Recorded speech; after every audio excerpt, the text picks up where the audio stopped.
Halo Sobat Bima, selamat datang di Bimbingan Alumni. Di video kali ini, Sobat Bima akan ditemani oleh saya, Kak Usman. Kita akan membahas soal-soal pengetahuan dan pemahaman umum untuk UTBK SNBT. Tanpa berlama-lama lagi, yuk kita mulai. Let's go!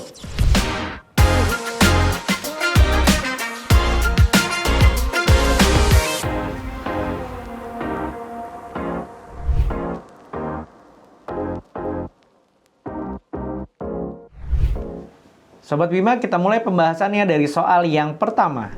Soalnya adalah, kalimat fakta yang tepat untuk melengkapi paragraf ketiga adalah, kita diminta untuk mencari fakta. Apa yang dimaksud dengan fakta?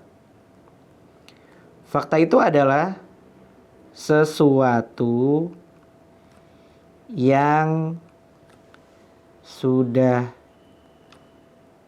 terjadi dan dapat dibuktikan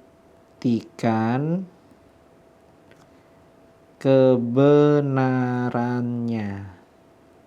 Jadi kuncinya adalah pembuktian kebenaran. Baru dinyatakan sebagai sesuatu yang valid. Berarti fakta bukan merupakan pendapat orang. Bukan pendapat. Ya. Dan juga bukan opini. Nah, apa yang bisa kita identifikasikan sebagai sebuah fakta? Biasanya sudah terjadi, artinya ada kata-kata telah. Lalu kalimatnya lugas dan tegas. Kemudian didukung oleh data berupa angka atau statistik. Lalu memiliki keterangan yang valid berupa waktu maupun tempat. Kemudian dalam kalimatnya karena lugas dan tegas, biasanya minim atau relatif tidak ada. Ya, relatif tidak menggunakan kalimat atau kata sifat. Minim atau relatif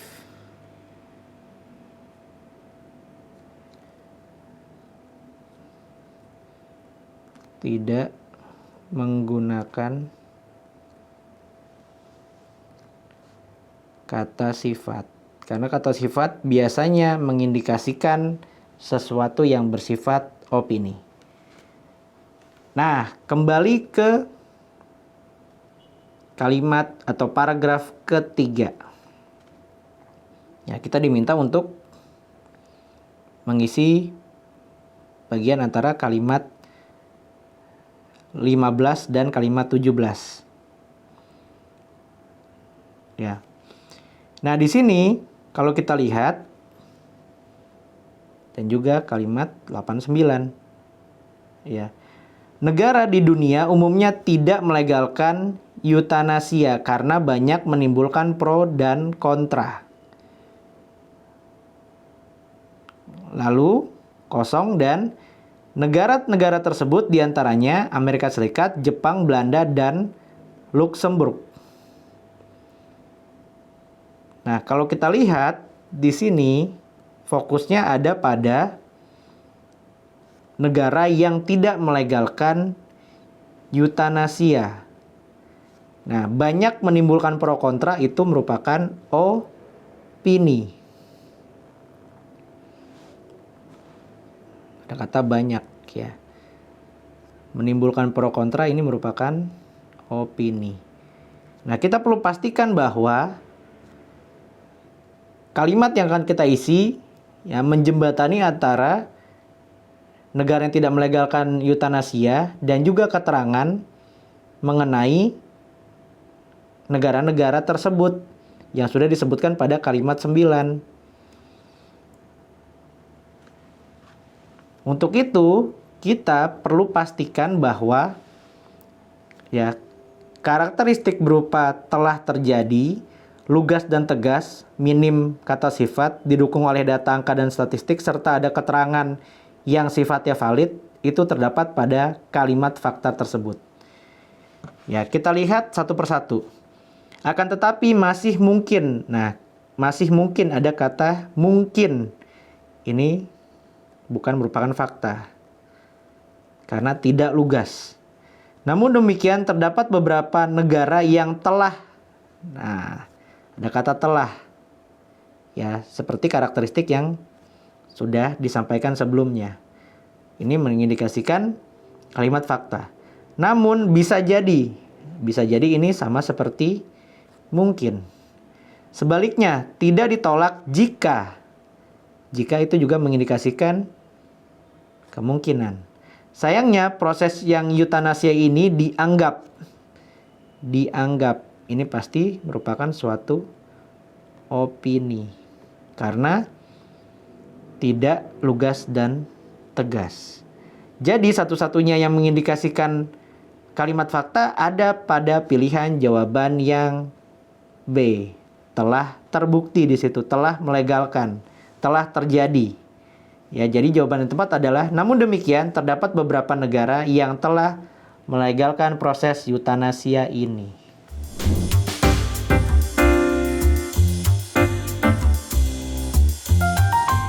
Sobat Bima, kita lanjutkan pembahasan soal yang kedua. Soalnya adalah sinonim kata otoritas pada kalimat 18 yang tidak tepat adalah, hati-hati, kita diminta untuk mencari sinonim, ya. Tetapi sinonim tersebut menjadi pengecualian karena tidak tepat. Jadi kita cari sinonim yang tidak tepat dari kata otoritas. Untuk itu kita perlu mengetahui apa yang dimaksud dengan otoritas. Ya, merujuk pada kalimat ke-18, ya, permasalahan lainnya adalah mengenai siapa pihak yang memiliki otoritas untuk menentukan seseorang pantas melakukan eutanasia, apakah sebaiknya dokter atau keluarga. Nah, otoritas di sini bersanding dengan kata memiliki, berarti hal tersebut menjadi sesuatu yang melekat pada seseorang atau suatu hal. Nah, sebenarnya apa yang dimaksud dengan otoritas? Otoritas itu merupakan kekuasaan yang sah mengacu kepada KBBI.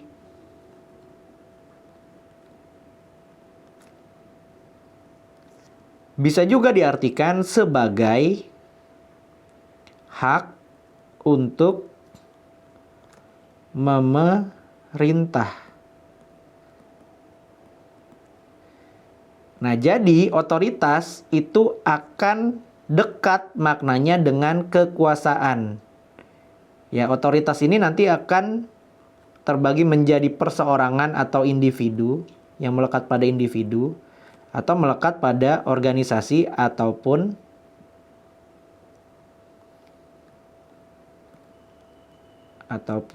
lembaga atau institusi. Nah, kalau kita membicarakan mengenai kekuasaan, di dalamnya pasti ada wewenang. Lalu ada tanggung jawab.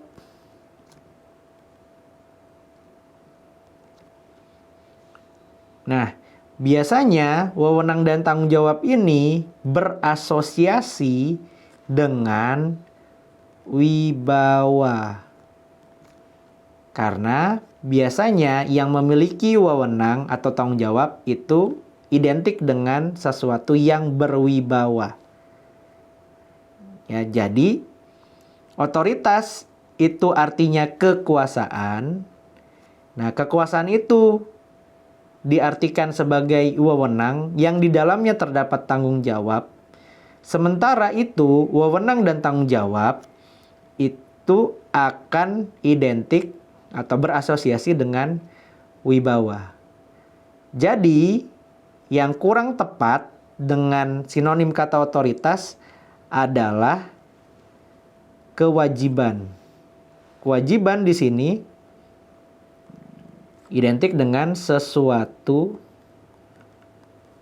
yang harus dilakukan. Ya, sesuatu yang harus dilakukan. Sementara otoritas merupakan kekuasaan yang sah, hak untuk memerintah. Ya, jadi kebalikan dari kewajiban di situ. Untuk itu jawaban yang tepat adalah kewajiban yang B.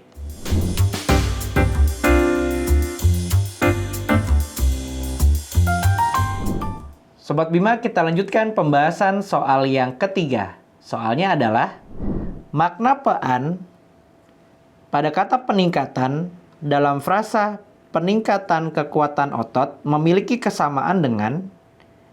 Nah, sebelum menjawab makna pean pada kata peningkatan, perlu kita ketahui apa saja makna pean. Nah, makna pean itu ada beragam,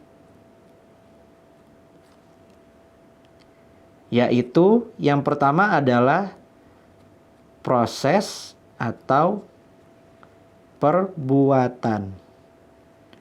Kemudian yang kedua adalah hasil dari perbuatan. Kemudian yang ketiga adalah kumpulan atau sistem atau keseluruhan. Lalu yang berikutnya adalah tempat.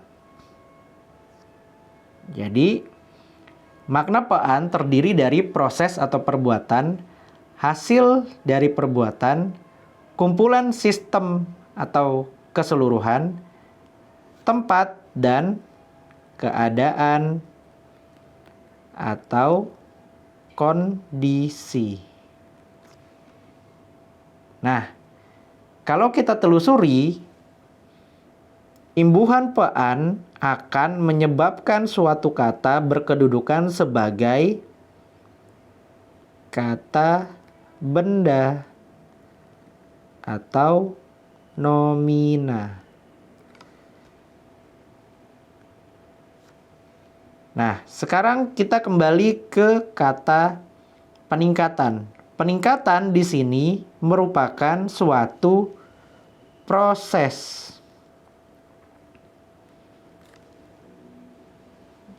Ya, peningkatan merupakan suatu proses. Untuk itu, ya, kita perlu samakan dengan pilihan jawaban yang menyatakan sebuah proses. Kalau kita identifikasi satu persatu, perluasan ya, merupakan suatu hasil dari perbuatan. Lalu pemakaman merupakan suatu proses. Proses memakamkan.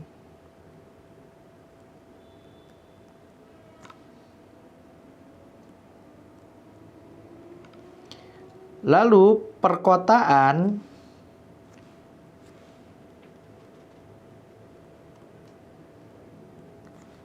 merupakan tempat. Seperti halnya peraduan yang juga tempat. Sementara pelanggaran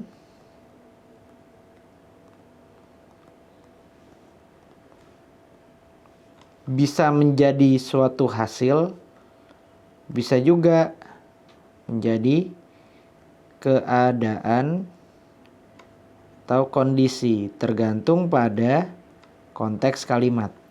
Nah, seperti halnya pelanggaran, pemakaman juga bisa berarti tempat. Ya, tergantung dalam konteks kalimat. Artinya, selain kita menentukan makna pean, kita juga perlu untuk melihat dan memahami kedudukannya dalam kalimat.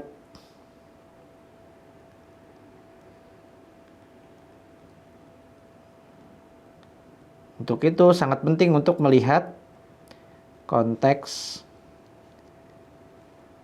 kalimat dan dengan apa kata yang menggunakan imbuhan pean ini bersanding. Oke. Dengan apa kata tersebut bersanding. Nah, jadi kalau ditanyakan makna pean, kita tentukan dulu maknanya. Dan biasanya yang ditanyakan adalah proses, kemudian tempat atau keadaan maupun kondisi. Ya, jadi dari 5 makna kita kerucutkan menjadi 3 karena biasanya dalam UTBK SNBT yang ditanyakan adalah proses, tempat ataupun kondisi dari makna pean tersebut. Untuk itu jawaban yang tepat di soal ini adalah pemakaman. Sama halnya dengan peningkatan.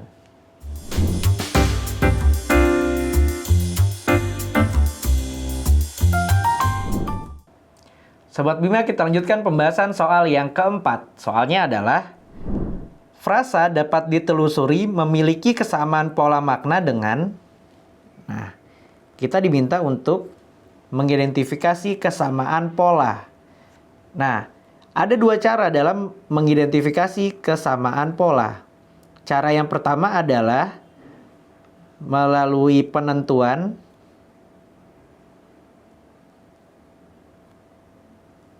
menentukan jenis kata yang tergolong dalam kata kerja, kata sifat, kata benda, maupun kata keterangan. Kemudian cara yang kedua adalah menentukan polanya. Nah, pola dalam sebuah frasa ada 2, yaitu menerangkan diterangkan dan diterangkan menerangkan. Pada pola menerangkan diterangkan didahului dengan kata penjelas.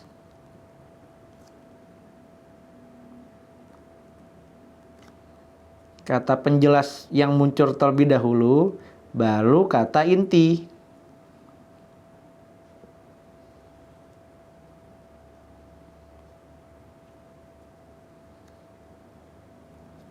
Sementara itu, sebaliknya, pada pola diterangkan menerangkan, kata inti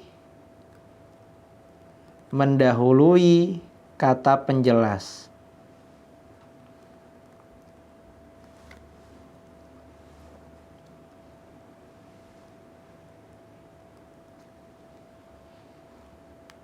Jadi menerangkan diterangkan sekali lagi didahului oleh kata penjelas.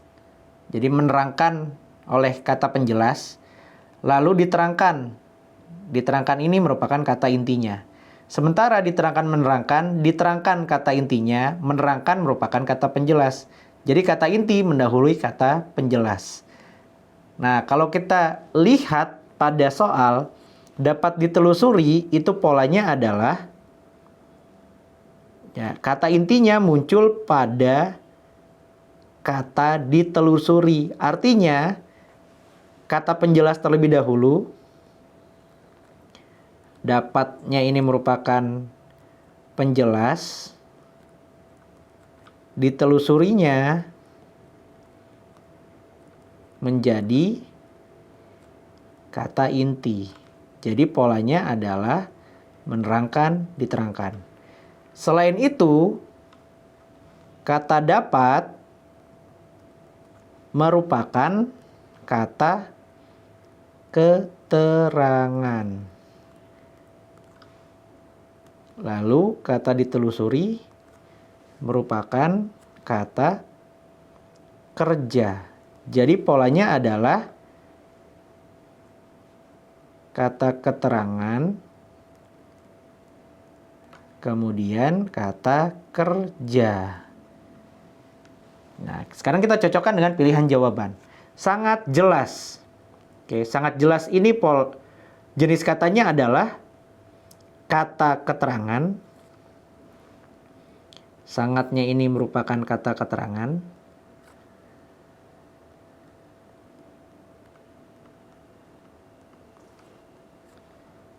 Kemudian jelasnya merupakan kata sifat. Jadi bukan pilihan jawaban yang A. Lalu bukan masyarakat. Bukan ini bentuk negasi sekaligus menjadi kata keterangan dan masyarakat adalah kata benda. Jadi bukan juga pilihan jawaban yang B. Lalu berubah menjadi. Nah, berubah menjadi, berubahnya ini adalah kata benda dan menjadinya adalah kata kerja. Jadi tidak sepola. Lalu yang berikutnya yang D. Selembar kertas. Selembarnya itu adalah kata benda. Lalu kertasnya adalah kata benda juga. Terakhir sudah selesai. Sudahnya itu merupakan kata keterangan.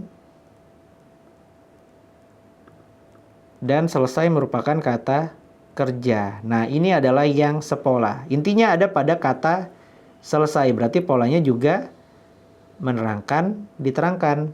Jadi yang tepat adalah yang E, sudah selesai.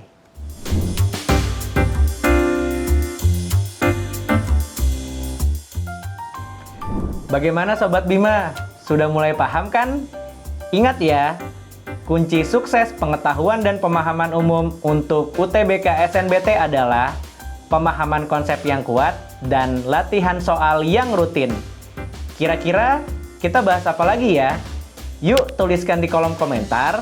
Jangan lupa like, subscribe, dan share ke teman-teman Sobat Bima, serta nyalakan lonceng notifikasi agar tidak ketinggalan video-video pembelajaran dari bimbingan alumni lainnya. Bimbingan alumni, yakin bisa, pasti bisa. Saya pilih